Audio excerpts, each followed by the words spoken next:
Paano kung ang tanging paraan para pagsisihan niya ang pagkawala mo ay ang tumigil ka sa pag-aalala kung pagsisisihan niya nga ito? Paano kung habang mas hindi mo siya pinapansin, mas ramdam niya ito? Tingnan mo, karamihan sa mga lalaki ay nagkakamali. Iniisip nila na ang habulin, makiusap, at patunayan ang sarili ang magbabalik sa kanya. Hindi. Ang ginagawa lang nun ay pinapatibay ang paniniwala niyang siya ang may kontrol, na siya ang premyo, na kailangan mo siya. Pero sa oras na tumigil, kayong tunay na pagtigil, nagbabago ang lahat. Isipin mo, kailan mo ba huling na-miss ng totoo ang isang tao? Hindi noong palagi silang available, hindi noong laging sila ang naghahanap sa'yo, kundi noong bigla silang nawala. Noong pinatahimik ka ng katahimikan nila. Noong nagsimula kang magduda kung kailangan ka ba talaga nila. At iyan ang susi, inaasahan niyang masasaktan ka. Inaasahan niyang magmamakaawa ka. Inaasahan niyang mababasag ka. Dahil yan ang ginagawa ng karamihan sa mga lalaki. Pero kapag wala kang ginawa, kapag bigla ka na lang nawala na parang hindi siya naging mahalaga, nababahala siya. Ang katahimikan ay kapangyarihan. Ang pagkawala ay lumilikha ng pagdududa. At ang pagdududa, iyan ang binhi ng pagsisisi. Maaring sigurado siya noong umalis siya. Siguradong palagi kang nariyan. Siguradong kung gugustuhin niyang bumalik, maaari niyang gawin yun. Pero sa oras na tigilan mo ang pagpapakain sa ego niya, sa oras na mapagtanto niyang hindi pala siya kasing halaga ng akala niya, nawawasak ang kasiguruhan niya at doon nagsisimulang magbago ang lahat. Dito ka pipili. Hahayaan mo bang ang pagkawasak ng puso ang magtakda kung sino ka? Sayangin ang oras mo sa paghahabol sa taong lumayo na? O magiging lalaki ka na hindi niya inaasahang makikilala? Isang lalaking kalmado, hindi apektado. Na siya mismo ang magsisimulang magtanong sa sarili.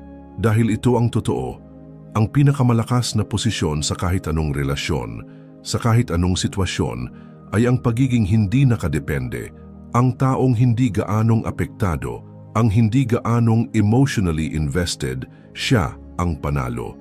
Kaya habang mas pinapansin mo siya, mas nawawala ang halaga mo.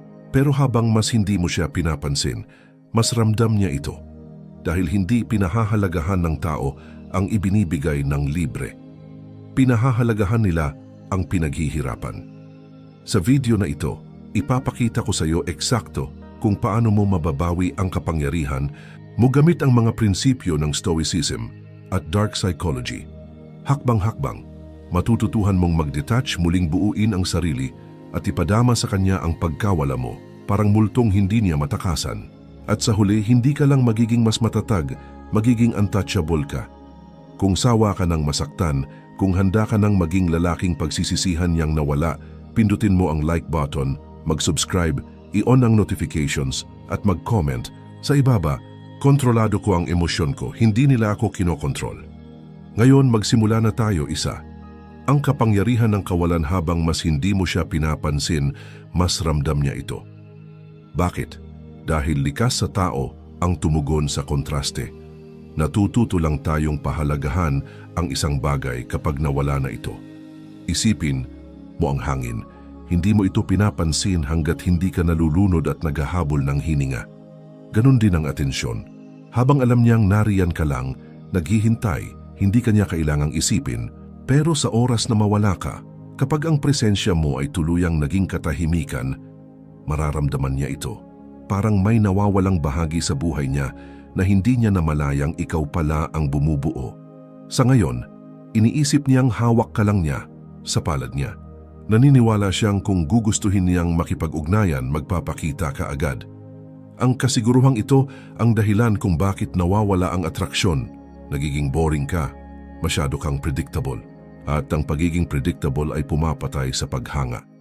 Pero kapag umatras ka, kapag pinutol mo ang atensyong dati niyang inaakala, ay palaging nandyan, may nagbabago. Biglang may puwang at ang utak ng tao ay ayaw ng puwang. Pilit nitong pinupuno ang kakulangan ng mga tanong, pag-aalinlangan at pagsisisi. Tama ba ang naging desisyon ko? Bakit hindi siya nagpaparamdam? Ganun lang ba siya kabilis naka-move on? Mali ba ang pagkakakilala ko sa kanya?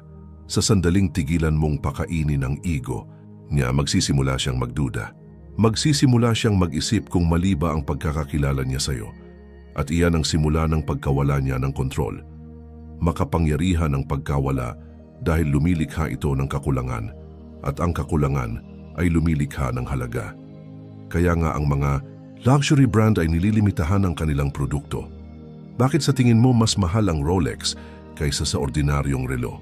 Hindi dahil mas mahusay itong magpakita ng oras, kundi dahil bihira ito, dahil hindi lahat ay kayang magkaroon nito. Ganoon din pagdating sa'yo. Kapag masyado kang available, kapag masyado kang madaling maabot, nawawala ang halaga mo.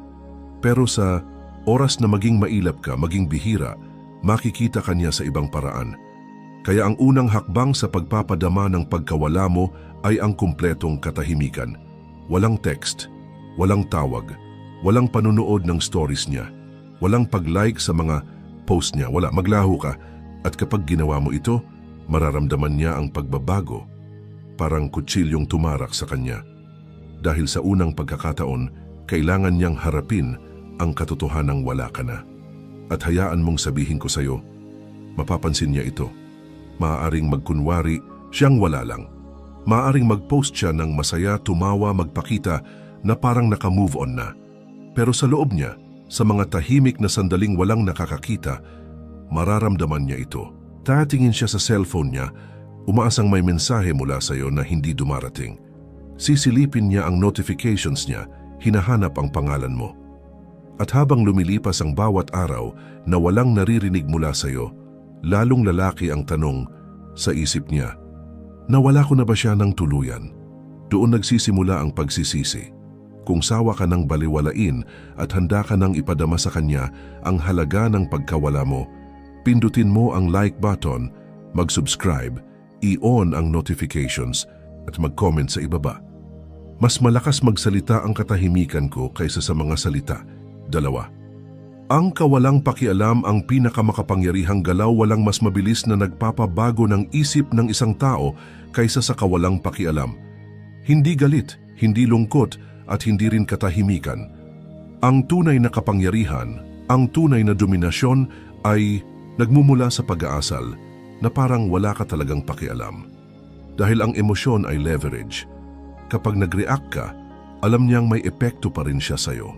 Kapag nagalit ka, sinubukan mo siyang pagselosan o pinagtuunan mo ng pansin ang bawat maliit na galaw niya online, talo ka na. Dahil ipinapakita lang nun ang isang bagay. Emotionally invested ka pa rin. At sa kahit anong relasyon, ang mas emotionally invested ay siyang may mas kaunting kapangyarihan. Pero kapag wala kang ibinigay, walang reaksyon, walang sagot, walang kumpirmasyon ng halaga niya, doon siya nagsisimulang kabahan. Dahil ngayon, hindi na niya alam kung saan siya nakatayo. Inaasahan niyang hahabulin mo siya. Inaasahan niyang maapektuhan ka.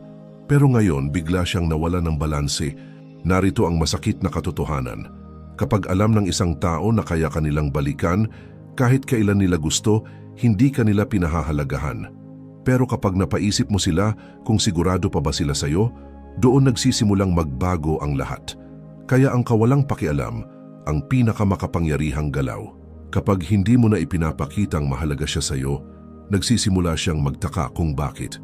Hahanapin niya ang mga palatandaan na naghihirap ka nang wala siya. At kapag wala siyang makita, doon niya unang mararamdaman ang bigat ng pagkawala. Isipin mo, paano ba kumikilos ang isang tao kapag may mahalagang bagay silang nawala? Hinahanap nila ito, sinusubukan nilang ayusin, pero kapag napagtanto nilang baka tuluyan na itong nawala, doon pumapasok ang desperasyon. At iyan mismo ang nangyayari kapag natutunan mong magpakita ng tunay na kawalang pakialam. Hindi mo siya binabaliwala para bumalik siya. Binabaliwala mo siya dahil hindi mo na siya kailangan bumalik.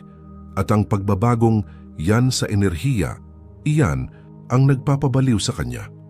Susubukan kanyang pukawin. Magpaparamdam siya ng kaunti, isang random na like, isang story na may malabong kahulugan, isang mensahe na tila walang saysay, pero ang totoo'y para lamang tignan kung magre-react ka. Huwag kang padadala. Sa bawat reaksyon mo, nire-reset mo ang laro. Sa bawat pakikipag-engage mo, pinapakita mong may kapangyarihan pa rin siya sa'yo. Kaya ang dapat mong gawin, wala. Manatiling malamig. Ipakita mong wala na siyang halaga at iyan mismo ang magpapaisip sa kanya ng lahat. Kung sawa ka ng laging mag-react, kung handa ka ng bawiin ang kapangyarihan mo, pindutin ang like button, mag-subscribe, i-on ang notifications at mag-comment sa ibaba. Wala akong utang sa nakaraan. 3. Hindi siya ang hinahabol mo, kundi ang pagpapatunay sa sarili mong halaga. Maging totoo tayo sandali. Siya ba talaga ang gusto mo o ang pakiramdam lang na pinili ka niya? Ang totoo, hindi siya ang hinahabol mo, kundi ang kumpirmasyon na may halaga ka, ang validation na may isang taong may gusto sa'yo. Karamihan sa mga lalaki, hindi ito nare-realize hanggang huli na. Akala nila, puso nila ang wasak dahil sa kanya, pero ang tunay na iniiyakan nila ay ang pakiramdam na binigay niya, ang pakiramdam na sapat sila, na mahalaga sila. At doon nagsisimula ang bitag, dahil kung hindi mo ito matutukoy, paulit-ulit mong hahabulin ang pakiramdam na iyon. Hindi dahil espesyal siya, kundi dahil adik ka na sa ideya ng pagiging enough. Ito ang masakit na katotohanan. Kung talagang minahal mo siya, dapat minahal mo muna ang sarili mo. Pero ano ang nangyari? Ibinigay mo sa kanya ang kapangyarihang tukuyin kung ano ang halaga mo. Hinayaan mong ang pag-aproba niya ang maging batayan ng tingin mo sa sarili mo. Kaya nang lumayo siya, bigla kang naging hungkag. Hindi dahil siya lang ang babae para sa'yo, kundi dahil hindi mo alam kung paano mahalin at i-validate ang sarili mo nang wala siya. Ngunit dito na nagtatapos yan. Hindi mo talaga siya hinahabol. Mo ang ilusyon na kailangan mo siya para maging buo. Pero isipin mo ito, ano ang mangyayari kung tumigil ka? Ano ang mangyayari kung piliin mong hindi mo na kailangan ng sinuman para maramdaman mong mahalaga ka? Doon nagsisimula ang tunay na pagbabago. Dahil sa halip na habulin ang validation mula sa iba, sisimulan mong buuin ito mula sa loob. Titigil ka sa pagtingin sa kanya bilang pinagmumulan ng kaligayahan at sisimulan mong hanapin ito sa sarili mo. At kapag nangyari iyon, nagiging untouchable ka, hindi dahil wala kang nararamdaman, kundi dahil buo ka na kahit mag-isa. Ito ang hindi madalas sabihin ng mga tao. Mas naaakit ang babae sa lalaking hindi umaasa sa kanila. Hindi dahil gusto nilang balewalain mo sila, kundi dahil ang isang lalaking marunong tumayo sa sariling paa ay tunay na kaakit-akit. Ang lalaking hindi kailangan ng atensyon, pag-apruba o presensya niya para maramdaman ang pagiging kumpleto. Iyan ang lalaking hindi niya kayang alisin sa isip niya. Kaya tigilan mo na ang paghahabol sa pakiramdam ng pagiging pinili. Tigilan mo na ang paghahanap ng halaga sa labas ng sarili mo. Sa oras na maunawaan mong ikaw lang ang tanging taong kailangang mag-apruba sa sarili mo, doon mo mababasag ang paulit-ulit na siklo ng paghabol. At ito ang twist, sa sandaling hindi mo na kailangan ang validation niya, doon naman siya magsisimulang hanapin ang validation mula sa'yo.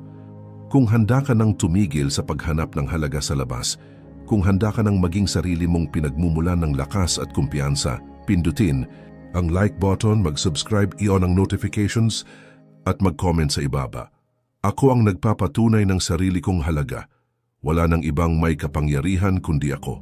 4. Ang kaisipang stoic. Kumalas o masira sa gitna ng sakit. Dalawa lang ang pagpipilian mo. Kumalas o masira. Maaari mong hayaang sirain ka ng sakit na ito, na ubusin ang isipan mo, na gawing desperado at mahina ka, o maaari mong gawing gasolina ang sakit na ito para maging mas malakas ka kaysa dati. Ang pagiging stoic ay hindi tungkol sa pagpigil ng emosyon, kundi ang pagmaster nito. Ito ay tungkol sa pag-unawa sa isang simpleng katotohanan. Hindi mo kontrolado ang ibang tao, ang sarili mo lang. Diyan madalas bumagsak ang mga lalaki. Sinasayang nila ang oras sa kakaisip kung bakit siya umalis, sa pag-aanalisa ng bawat salita niya, sa pagka-obses kung naka-move on na ba siya. Hindi iyan ang landas ng isang matatag. Iyan ang landas ng pagkawasak. Dahil bawat segundong ginugol mo sa pag-iisip sa kanya, ay isang segundong hindi mo ginugol sa sarili mong pagbangon.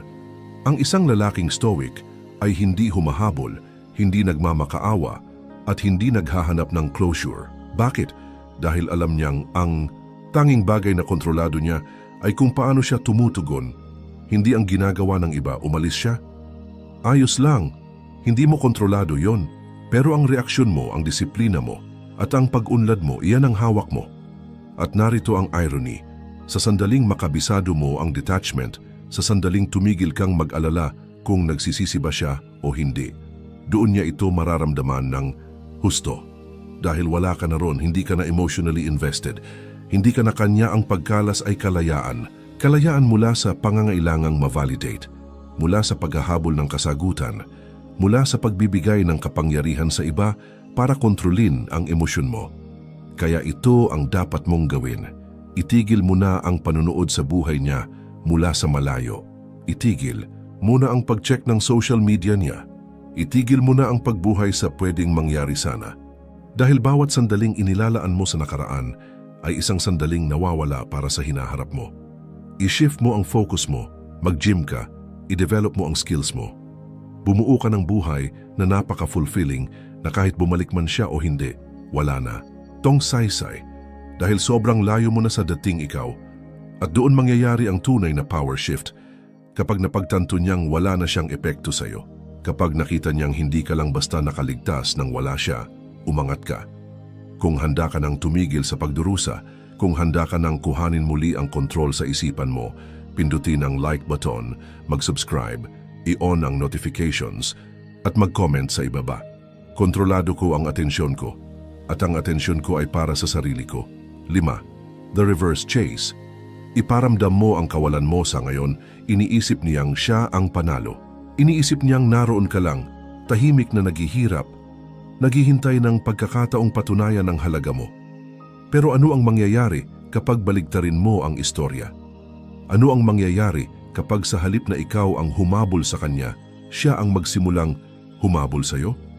Karamihan sa mga lalaki nagkakamali sa paniniwalang kailangan nilang gumawa ng kung ano para mabawi ang atensyon ng babae.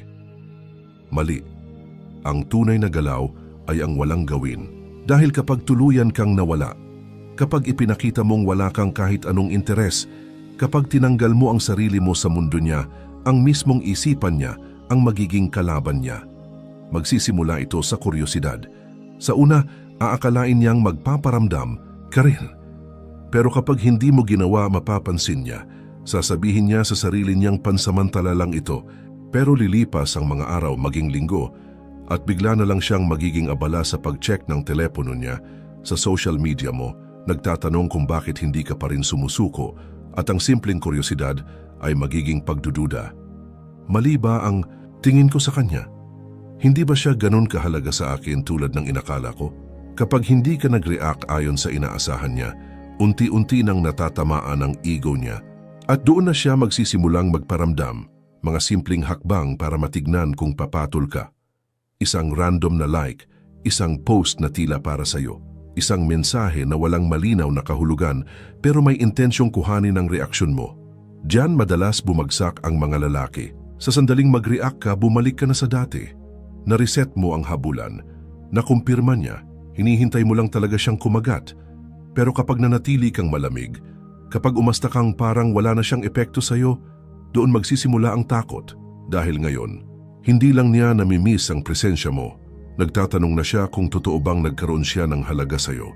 At doon na niya hahanapin ang validation na dati ay kusa niyang tinatanggap mula sa'yo. At ngayong wala na ito, siya ang hahabol. Mas lalo siyang magpaparamdam at habang mas pinipigilan mong tumugon, mas lalo kang nagiging makapangyarihan sa isip niya.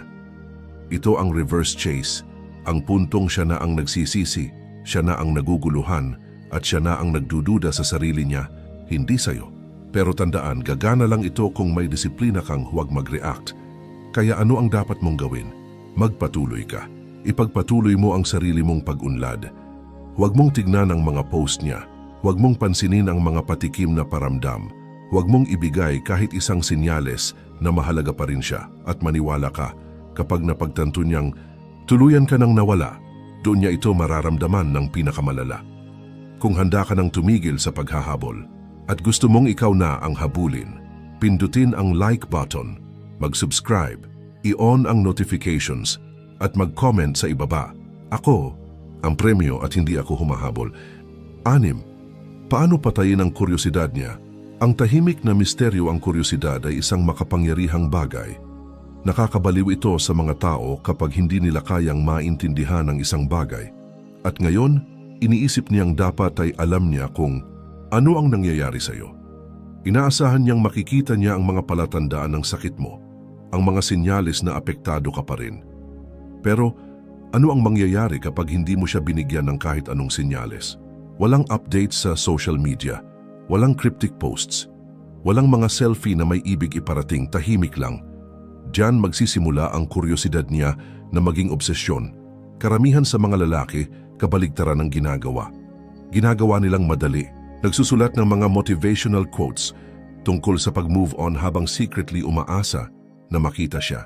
Pinapanood ang lahat ng stories niya, naghihiwalay ng mga palatandaan ng desperasyon. Pinipilit nilang ipakita na nagmamatyag pa rin sila at guess what? Mas pinapatay lang nila ang misteryo. Kinukumpirma lang nito ang iniisip na niya na may control pa siya sa isipan mo. Pero kapag nawala ka, kapag hindi na niya alam kung anong iniisip mo, doon magsisimula ang isip niya laban sa kanya. Tinitignan niya ang profile mo, wala. Tinutanong ang mga mutual friends tungkol sa'yo, walang updates. Hinihintay kanyang magkamali, mag-post ng kahit anong magbibigay sa kanya ng clue, pero hindi mo ginagawa. At iyon ang nagpapalakas ng spiral niya. Dahil ngayon, hindi ka na predictable. Kailangan niyang punan ang mga puwang ng mga tanong sa isip niya. At ang utak ng tao ay ayaw ng hindi natapos na kwento. Kaya anong ginagawa ng utak niya? Nagsisimula itong mag-assume ng pinakamasama. Pinalitan na ba ako? Hindi ba siya apektado? Hindi ba ako kasing mahalaga tulad ng iniisip ko?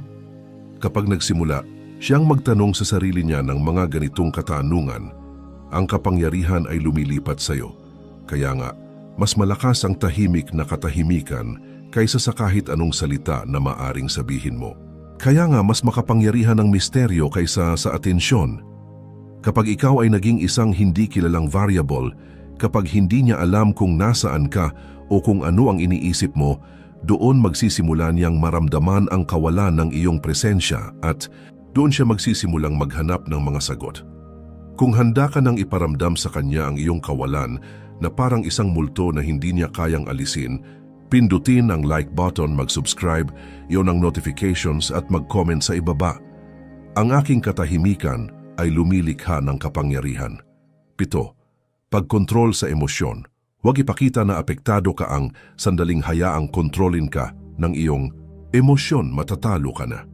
Wala nang halaga kung gaano ka nakalakas, kung gaano ka nakatatag, kung makita niyang nanghihina ka, kung makikita niya ang kahit isang palatandaan ng kahinaan, alam niyang may kontrol pa rin siya sa iyo. At ito ang isang bagay na hindi mo kailanman dapat payagan.